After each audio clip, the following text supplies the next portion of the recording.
नमस्कार विद्यार्थियों, study 29 academy के एक और नई वीडियो में आप सभी का स्वागत है। आज हम कक्षा 6 व 7 की गणित की कार्य पुस्तिका का आधार रेखा मूल्यांकन का भाग 2 हल करेंगे। इस आधार रेखा मूल्यांकन को समझने के लिए वीडियो को शुरू से लेकर अंत तक देखें और अपना कोई सुझाव हो तो कमेंट बॉक्स में जरूर लिखें। संख्या रेखा की समझ। तो सबसे पहले इसमें संख्या रेखा की समझ से संबंधित प्रश्न दिए गए, जिसमें पहला प्रश्न है रिक्त स्थानों की पूर्ति कीजिए। यहाँ पर हमें रिक्त स्थानों की पूर्ति करनी है। पहले में इसने दिया है 879, 880, 881, 882, 883, 884। इस प्रकार इसमें हम भर लेंगे इन रिक्त स्थानों को। अब है 2403, तो अगली संख्या आ जाएगी 2404, 2405, 2406, 2407, 2408, 2409 और 2410।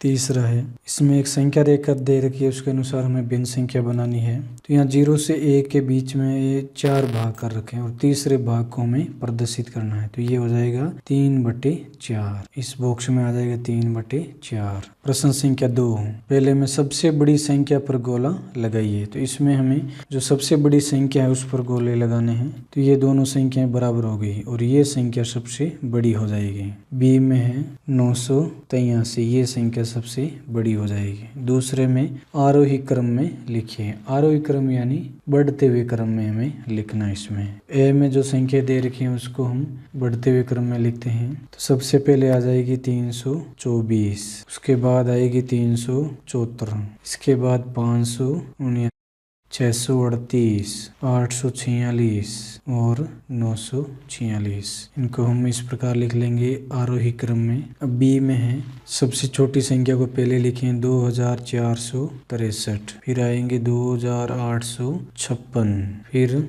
4326, 4623, 5632 और लास्ट में आ जाएगी 8423। इस प्रकार हम इन संख्याओं को आरोही क्रम में लिख लेंगे। तीसरे में है निम्नलिखित भिन्नों के मध्य से बड़ा से छोटा या बराबर में से उपयुक्त चिन्ह लगाइए। तो यहाँ पर जिसमें अंश बड़ा होगा वो संख्या बड़ी हो जाएगी। तो यहाँ पर यह चिन्ह आ जाएगा 3/4 बड़ा है 1/4 से।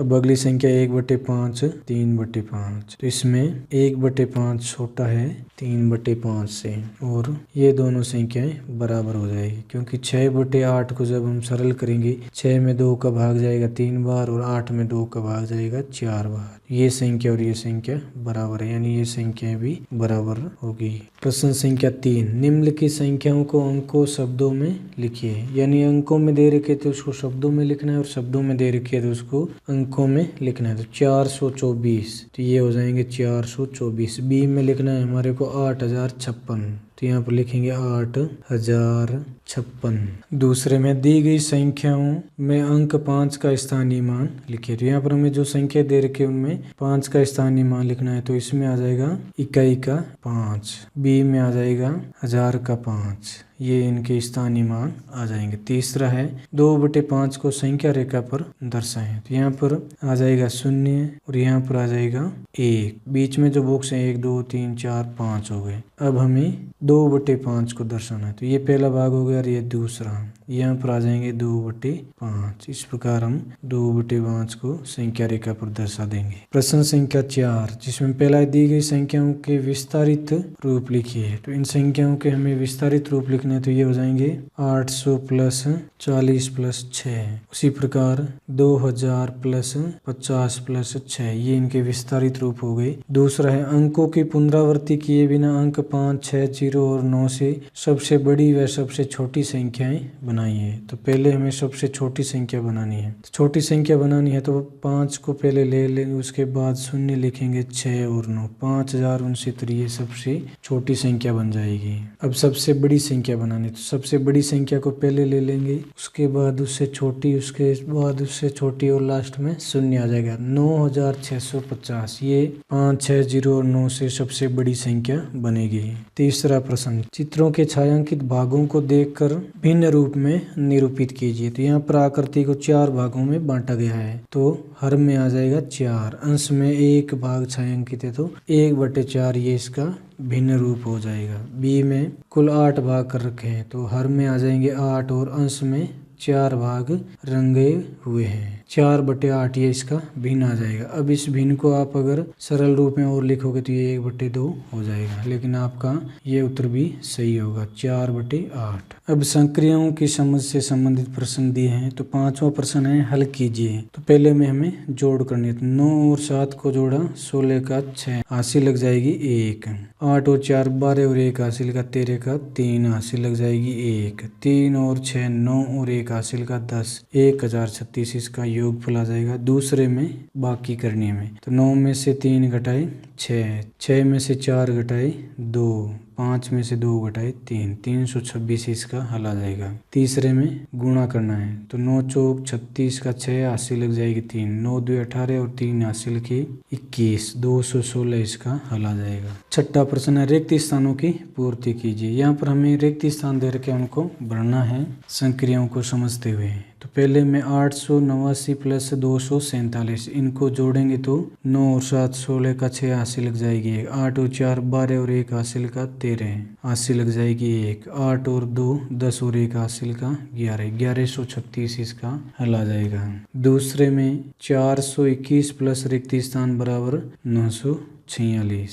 तो अब 946 में 421 घटा लेंगे तो यहाँ पर रिक्त स्थान में संख्या आ जाएगी 6 में से 1 घटाए 5 4 में से 2 घटाए 2 9 में से 4 घटाए 5 525 421 और 525 को जोड़ेंगे तो 946 आ जाएंगे। इस प्रकार हम रिक्त स्थान की पूर्ति कर लेंगे। अगला है तीसरा, इसमें 567 माइनस रिक्त स्थान बराबर 246। तो 567 में से 246 घटा लेंगे तो ये संख्या आ जाएगी 246 घटाएंगे 1 2 3 321। 7 में से 1 घटाया 6 4 में से 2 घटाया 4 5 में से 3 घटाया 2। इस प्रकार इस रिक्त स्थान में जो संख्या आएगी वो 321 होगी। प्रश्न संख्या हल कीजिए। पहला है 3 अंकों की सबसे बड़ी और 4 अंकों की सबसे छोटी संख्या में अंतर बताइए। तो सबसे पहले हम इन संख्याओं को लिख लेते हैं। 3 अंकों की सबसे बड़ी संख्या हो जाएगी 999। 4 अंकों की सबसे छोटी संख्या, तो 4 अंकों की सबसे छोटी संख्या होती है 1000। अब इनमें से इनको घटाएंगे तो इनका हल आ जाएगा 1, तो इनका अंतर होता है 1। दूसरा है एक गांव में 887 पुरुष 896 महिला हैं, तो गांव में कुल कितने महिला पुरुष है, तो इन दोनों को हम जोड़ लेंगे 887 प्लस 896, तो इनकी जोड़ करेंगे तो 6 और 7 13 का 3 हासिल लग जाएगी 1। 9 और 8 17 और 1 हासिल का 18 का 8 हासिल लग जाएगी 1। 8 2 16 और 1 17 1783 कुल स्त्री पुरुष उस गांव में हो जाएंगे।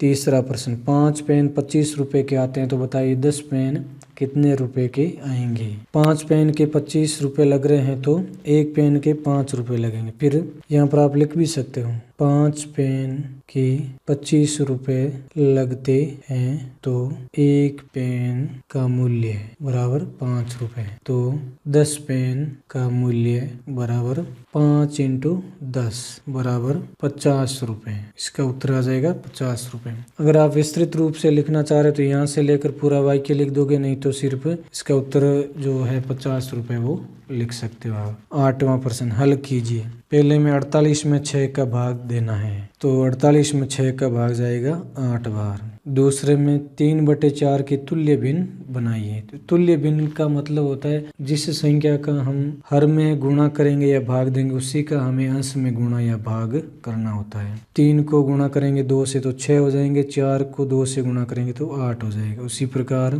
3 को गुणा करेंगे 3 से तो 9 हो जाएंगे और 4 को 3 से गुणा करेंगे तो 12 हो जाएंगे। इस प्रकार हम इनके तुल्य भिन्न लिख देंगे। तीसरा प्रश्न 5 का गुणज, 5 का गुणज 10 हो जाएगा, 15 हो जाएगा, 20 हो जाएगा, ये 5 के गुणज हो जाएंगे। तो एक संख्या लिखनी है इनमें से। अब आकृति एवं स्थान की समझ, यहाँ पर हमें आकृति व स्थान की समझ से संबंधित प्रश्न हल करना है। तो 9वां प्रश्न है चांदे की सहायता से निम्नलिखित कोणों को माप कर उनकी माप डिग्री में लिखिए। यहाँ पर हमें कुछ कोण दे के उनकी माप चांदे की सहायता से मापनी है और उसको फिर लिखना है। सबसे पहले तो हम चांदा ले आएंगे और चांदे को इस प्रकार रख देंगे। अब हम कोण की जानकारी प्राप्त करेंगे। तो ये जो कोण बन रहा है ये कोण 60 डिग्री का बन रहा है। तो यहाँ पर हम लिख देंगे 60 डिग्री।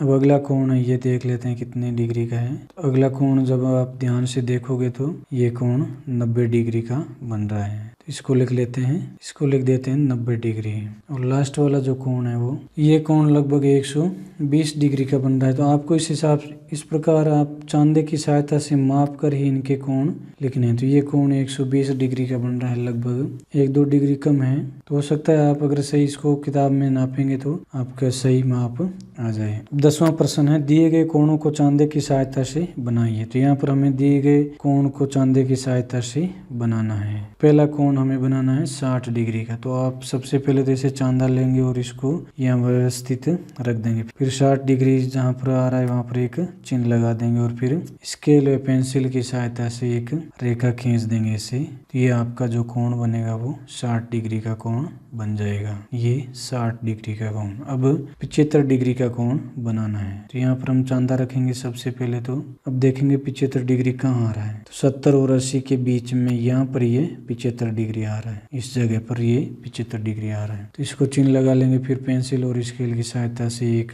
सीधी रेखा खींच के ये 75 डिग्री का कोण बना लेंगे। अब हमें 120 डिग्री का कोण बनाना है। 120 डिग्री का कोण बनाने के लिए सबसे पहले चांदा यहाँ रखेंगे। अब 120 डिग्री यहाँ पर आ रहा है। तो यहाँ पर हम इसका चिन्ह लगा देंगे इस जगह पर। अब स्केल व पेंसिल की सहायता से एक सीधी रेखा खींचकर 120 डिग्री का कोण बना देंगे। ये जो कोण बनेगा 120 डिग्री का कोण बनेगा, ये 75 डिग्री का कोण बनेगा। प्रश्न संख्या 11, रिक्त स्थानों की पूर्ति कीजिए। जिसमें पहला है, वर्ग में भुजाओं की संख्या 4 होती है। एक वर्ग में भुजाओं की संख्या 4 होती है। दूसरे में 500 रुपए के नोट की आकृति में भुजाओं एवं कोणों शीर्ष की संख्या होती है। तो भुजाएं इसमें होगी 4 और कोने भी इसमें हो जाएंगे 4। तीसरा, पासे डाइस में कुल पृष्ठ फलक और कोणों शीर्ष की संख्या, कुल पृष्ठ इसमें होते हैं 6 और कोने होते हैं इसमें 8। प्रश्न संख्या 12, सत्य असत्य कथनों को छांटिए।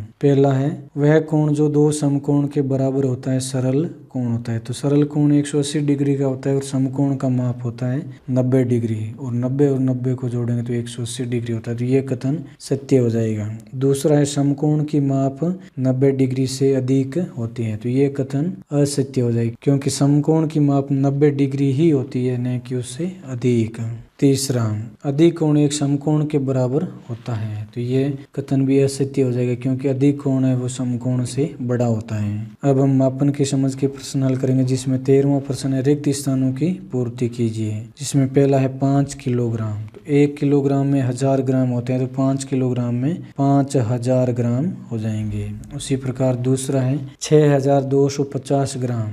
तो 6 किलोग्राम हो जाएंगे और 250 ग्राम हो जाएंगे। उसी प्रकार तीसरे में, अब देखिए यहाँ पर 2 से 3/4 किलोग्राम, यानी 2000 ग्राम हो जाएंगे ये, और 3/4 ये हो जाते हैं 750 ग्राम। अब इनको जोड़ेंगे तो ये हो जाएंगे 2750 ग्राम, यानी 3.25 किलो इसका ये माप है। प्रश्न संख्या 14, रिक्त स्थानों की पूर्ति कीजिए। जिसमें पहला है 2 किलोमीटर। तो 1 किलोमीटर में 1000 मीटर होते हैं। तो 2 किलोमीटर में हो जाएंगे 2000 मीटर।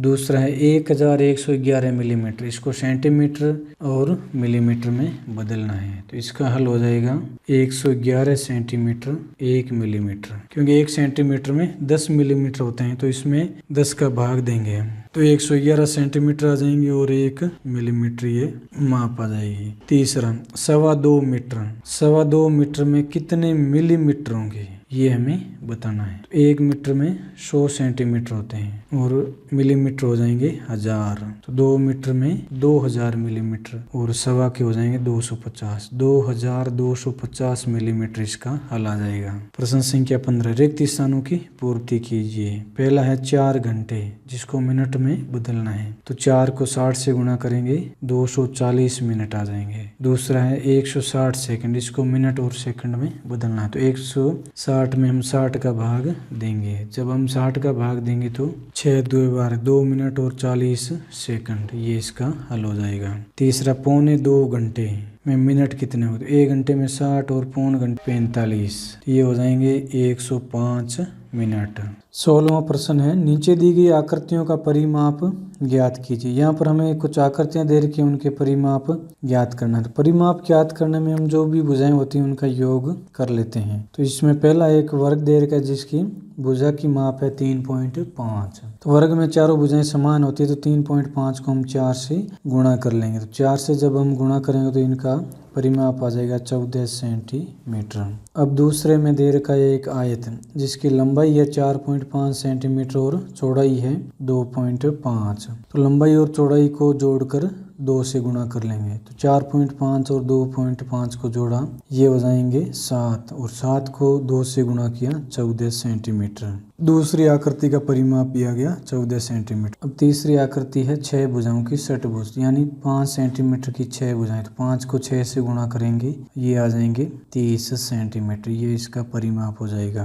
आंकड़ों का प्रबंधन एवं पैटर्न की समझ, ये इससे संबंधित प्रश्न है। अब 17वां प्रश्न, संख्याओं को टेली चिन्ह में लिखिए। जिसमें पहले में है 4 का टेली चिन्ह, तो 4 सीधी लाइनें आ जाएगी। दूसरे में 7 को टेली चिन्ह, 1 2 3 4, और 5वीं संख्या से आडी आ जाती है 6 और 7। तीसरे में है 13 को टेली चिन्ह, 1 2 3 4 और ये 5, 6 7 8 9 और ये 10, 11 12 13, ये इसके टेली चिन्ह हो जाएंगे 13 के। 18वां प्रश्न, नीचे दिए गए पैटर्न को आगे बढ़ाइए। यहाँ पर हमें एक पैटर्न दे रखा है, उसको हमें आगे बढ़ाना है। तो पहले में 1 तीर का निशान, 2 3 4, और इनकी दिशाएं भी बराबर घूम रही है। यहाँ पर इस समय घुमा, अब इससे इधर घुमा, और यहाँ से ये वापस इधर घूम गया। तो अब 5 तीर के निशान आ जाएंगे ऐसे, और अगले में आ जाएंगे 6 तीर के निशान इस साइड। तीसरा 18 23 28 33, इसको आगे बढ़ाएंगे। 33 में 5 जोड़ेंगे